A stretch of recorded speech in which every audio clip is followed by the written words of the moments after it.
ranks here for Sundowns.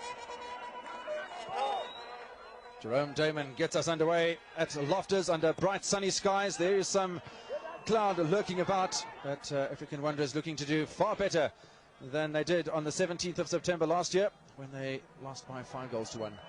Abednego Netchodwe is in the starting lineup for African Wanderers. He was the man who scored the only goal against the hat-trick from Daniel Mutau, and goals apiece from Alex Bapela, who misses out on his 200th appearance for Sundowns this afternoon, and Isaac Shai, who is in the starting lineup. An early floating header there from African Wanderers. Free State Stars, and they were still Kwakwa Stars. Problem shot from Matthew Booth, and it scores on his debut pack for Sundowns after suspension as Matthew Booth breaks the deadlock. His coach likes it. Mandla Dlamini had no chance from the corner. Matthew Booth scores his first Premiership goal, and what a timely one it is too for the big man. Well, the goalkeeper came for it, didn't get anywhere near it, and Booth watched there not being picked up at that near post. Goalkeeper Dlamini comes a little bit too late, and there's absolutely nothing he can do about that. Already the frustration showing from the Durban-based side. Yaz Mutau foraging forward for goals, and African Wanderers are in trouble. That was off the line. Eventually David Salopi getting a fortuitous touch to concede the corner. Well, there's just so much confusion in that Wanderers defence. A lot of uncertainty, too many defenders there, not picking people up. There's 3-4 African Wanderers players on that goal line. And very fortunate there, that deflection could quite easily have gone in. Well, here's Roger Futemba, they're lining up to have a shot. It's saved by Dlamini of Rafael Chuku. Well, the fans enjoying the ominous signs that are being shown here by Sundowns, and that was to creep into that upright. There's McVeigh.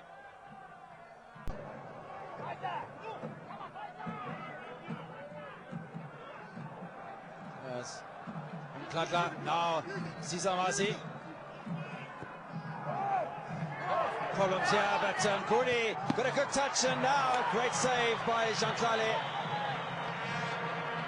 Wilson was unmarked to hit straight at the keeper.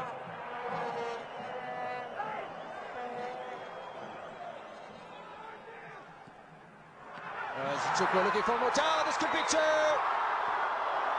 Let's scramble it away. Have Wanderers opportunities at both ends of the Loftus Stadium.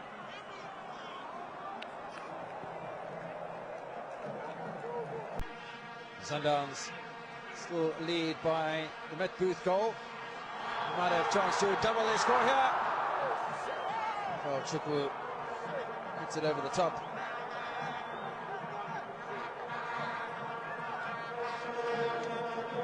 Alex Chukwani, Goldfinger looks on in amazement that Chukwu was able to miss the target there, but credit must be given to the defender as well. Well, Dlamini came for this, didn't get hold of it. Daniel Mutau looking to play Poppy in Bale. Abednego Netchodwe also losing out forward in numbers. Become Sundowns. The effort from Abednego didn't miss by much. I want to tell you, I don't think Dlamini would have got across to that, and he's really pleased with that effort. But Poppy and Bale, a lot of fire and penetration from him this afternoon. Good, strong run. Dlamini, I don't believe, would have got that. Just past that post.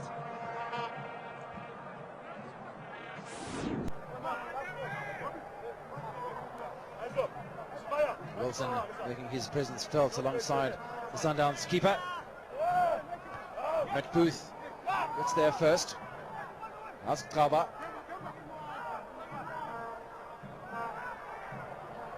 Mark McVeigh. Wilson, well, it's the second time in a row that we've seen him, instead of taking on the responsibilities himself, as Mokoena brings a fantastic save out of John Klale. It's the best effort from African Wanderers in the match so far. It certainly brings a puzzled look to the few spectators in. It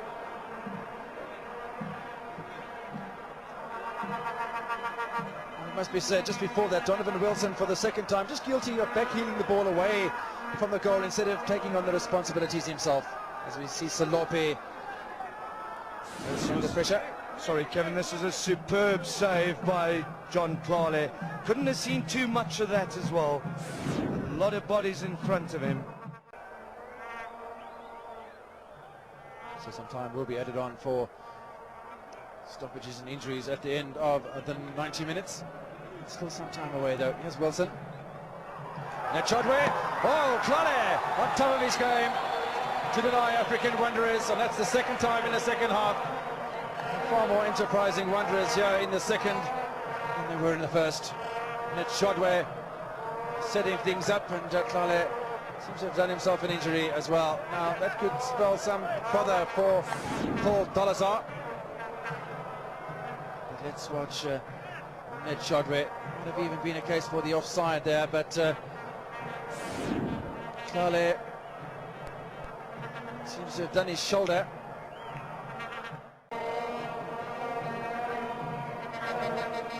Matt Booth beaten in the air. You don't often see that. He's a very tall man indeed. Appeals for the handball from the Sundowns faithful, from Morty Mokwena. Referee not spotting anything. Wilson. Kevin, I think at this level that's downright sloppy. You cannot afford to be giving away possession that easily. And earlier there was an appeal for a handball. Without any doubt there, Jerome Damon's a little bit unsighted when that ball was played across. Was in fact against Bukazai Kaba.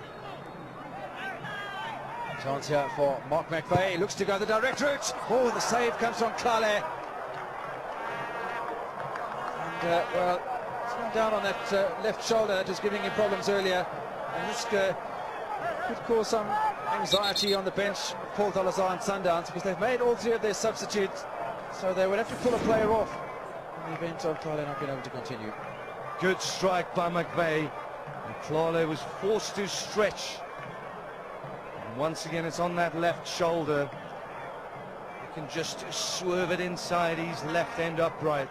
Any reason that he would look upon the previous meeting between these two sides with any sort of happiness was the goal that he scored at home.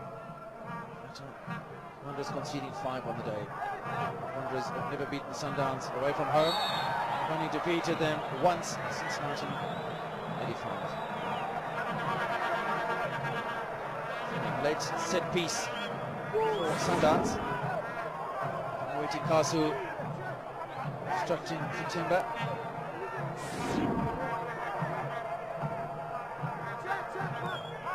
Big Cameroonian midfield general, constant threat to any side's aspirations, and he'll take the set piece himself. Matthew Booth looking for his second, but unlike his teammate who's not on the bench or in the starting lineup this afternoon, Mark Batchelor hasn't perfected the looping header to any great effect. Kutemba. Ketle. The clearance. The referee looks at the watch. Time, according to a studio watch, has elapsed, and the referee will agree with that as he blows the final whistle to end this contest in the favour of the home side by the single goal scored by the lanky 23-year-old Matthew Booth on his return after suspension. Mark McVeigh and his teammate Donovan Wilson tried as hard as they could. John Clale will be happy to get off the park and receive some attention to that strained left shoulder. And one hopes that it's not an injury that will put him out for the rest of the season.